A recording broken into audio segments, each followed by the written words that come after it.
Alam nyo guys, napakalamig kaya kailangan ko ng hot coffee.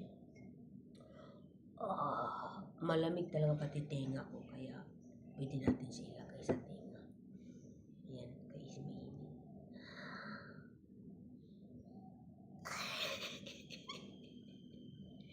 Alam nyo guys, kapag malamig, no, magkape kayo, tapos ganyan ninyo. Di ba mainit yung baso? Tapos pag ganyan ninyo, yung init pumupunta sa palm. So ilagay nyo sa tenga. So nababawasan yung lamig.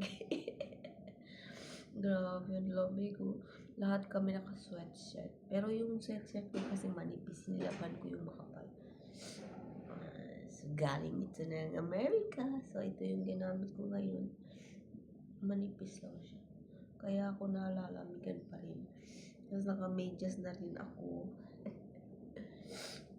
Darating.